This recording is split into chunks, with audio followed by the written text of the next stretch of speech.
Badan Pusat Statistik mengumumkan inflasi Indonesia pada periode Mei 2022 melambat. Kepala BPS Margo Yuwono melaporkan terjadi inflasi 0,4% pada Mei dibandingkan bulan sebelumnya, melambat dibandingkan April yang sebesar 0,95%. Sementara jika dipantau secara tahunan, inflasi Mei tercatat 3,55%, alias lebih tinggi dibandingkan April yang hanya 3,47% year on year. 87 kota dari 90 kota di mana pemantauan harga dilakukan tercatat mengalami inflasi, dengan inflasi tertinggi terjadi di kota Tanjung Pandan dengan angka inflasi mencapai 2,24%. BPS mencatat sejumlah komoditas menjadi penyumbang inflasi, seperti kenaikan tarif angkutan udara, penyesuaian BBM jenis Pertamax, dan sejumlah kebutuhan konsumsi dapur, yaitu telur ayam ros, bawang merah, dan ikan segar.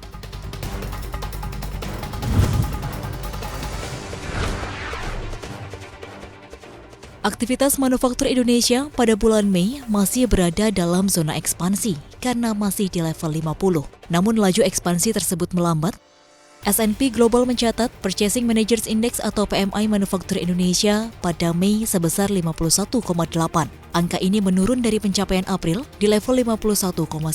Kondisi perlambatan terlihat meski 9 bulan berturut-turut PMI Manufaktur Indonesia tetap berada di zona ekspansi.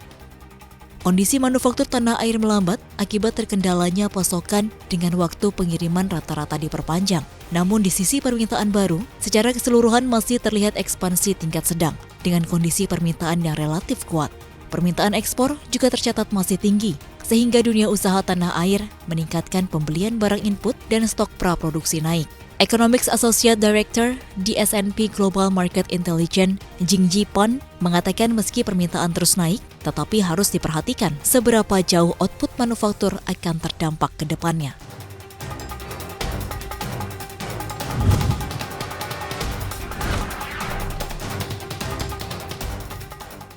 Menteri Pendayagunaan Aparatur Negara dan Reformasi Birokrasi atau Menpan RB, Cahyokumolo, resmi mengeluarkan surat edaran untuk menghapus tenaga honorer per 28 November 2023.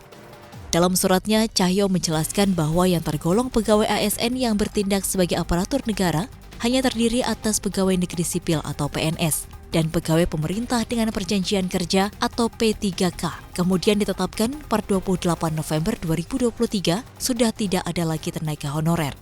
Berkenaan dengan hal tersebut, Cahyo meminta agar para pejabat membuat komitmen untuk melakukan pemetaan pegawai non-ASN di lingkungan instansi masing-masing. Bagi mereka yang dianggap memenuhi syarat, diharapkan untuk diberikan kesempatan mengikuti seleksi calon PNS maupun P3K. Jika hingga waktu yang ditetapkan, masih ada pejabat pembina kepegawaian yang tidak mengindahkan amanat dan tetap mengangkat pegawai non-ASN, maka akan diberikan sanksi berdasarkan peraturan perundang-undangan.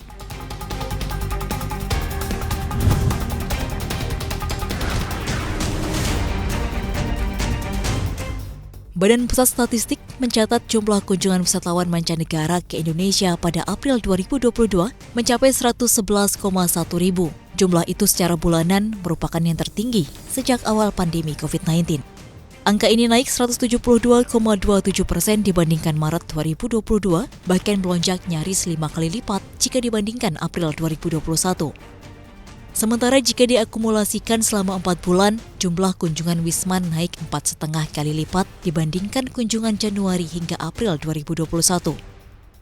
Kepala BPS Margo Yuwono mengatakan hal ini seiring mulai membaiknya penanganan pandemi COVID-19, ditambah kebijakan pemerintah menerapkan pemberian bebas visa kunjungan untuk Wisman dari 43 negara.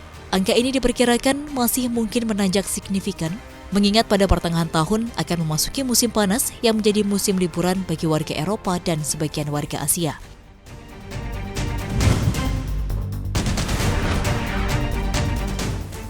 Singapura dilaporkan mengalami krisis stok daging ayam. Hal ini akibat keputusan Malaysia menghentikan ekspor ayam per 1 Juni 2022.